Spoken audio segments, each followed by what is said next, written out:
আসসালামু আলাইকুম guys, welcome back to my channel. আজ আমি আবারও তোমাদের কাছে একটা নতুন ইন্টারেস্টিং ভিডিও নিয়ে চলে এসেছি। তো ভিডিওতে আজকে দেখাবো আমার বাড়ির বাগান।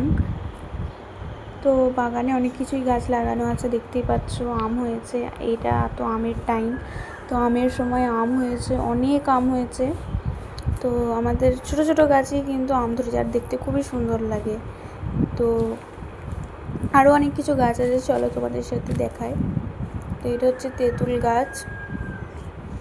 তেঁতুল কিন্তু আমাদের খুবই কাজে লাগে, মানে সময়ে পাওয়া যায় না পাকা তেঁতুল। আর এই গাছটা তোমরা দেখতে পাচ্ছ, এর গোড়ায় মাটি দিয়েছিলাম আমি একটু। তো এটা হচ্ছে মেহেন্দি গাছ। মেহেন্দি গাছের গোড়াটায় একটু মাটি দেওয়ার দরকার আছে, তোমরা দেখো। আর এইটা দেখো, এই লেবু গাছটা এত সুন্দর, লেবুগুলো চকচক করছে, মানে লেবুর গাগুলো তোমরা খেয়াল করে দেখো, একদম চকচক করছে। তোমরা বলতে পারবে এটা কোন লেবু গাছ? এটা কি লেবু গাছ তোমরা বলতে পারবে? দেখো দেখো কত লেবু হয়েছে, একদম গাছ ভর্তি লেবু হয়েছে। আর আমরা অনেকেই জানি যে শহর অঞ্চলে যারা থাকে তারা সাধারণত কামরাঙা গাছ, মানে স্টার ফ্রুট যাকে বলা হয়, গাছটা দেখেনি, কিন্তু খেতে কিন্তু ভীষণ মিষ্টি পেকে গেলে। তো এই দেখো কামরাঙা গাছ, আর ছোট্ট করে একটা কামরাঙা হয়েছে। কামরাঙা গাছে কিন্তু অনেক টিয়া পাখি বসে। যখন কামরাঙাগুলো বড় হয়ে যায় তখন খুব টিয়া পাখি বসে, আর নিচেই কেটে কেটে একদম বিছিয়ে চট করে দেয়। তো আরও অনেক কিছু গাছ আছে, যেমন দেখো এখানে খেজুর গাছ লাগিয়ে রেখে দিয়েছে আমার মা। তারপরে এইখানে হচ্ছে, এইটা কি গাছ বলতে পারবে? এই দেখো, এটা হচ্ছে সবেদা গাছ, চিকু। একটা ছোট্ট পাড়া সবেদা হয়েছে, আরও অনেক হয়েছিল যেগুলো পাড়া হয়ে গেছে। তো এখানে নারকেল গাছও লাগিয়ে রেখে দিয়েছে। কলা গাছ তো আছেই, বাগান থাকবে আর বাগানে কলা গাছ থাকবে না, তা হতেই পারে না।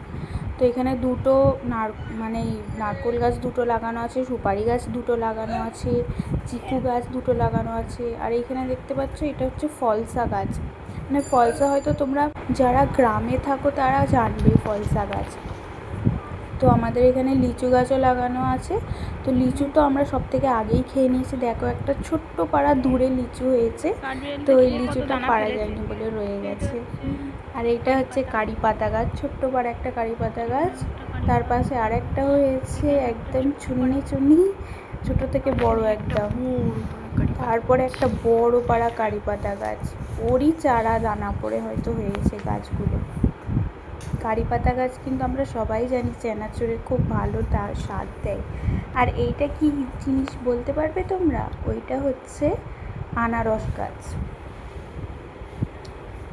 দেখো আমের সাইজটা খালি, কত বড় আম হয়েছে। আর আমাদের গ্রাম অঞ্চলে কিন্তু খুব ছোট ছোট গাছেই একদম আম ঝুলে থাকে। তো আজকে এতটাই, দেখা হচ্ছে পরের ভিডিওতে। Thank you for watching, tata.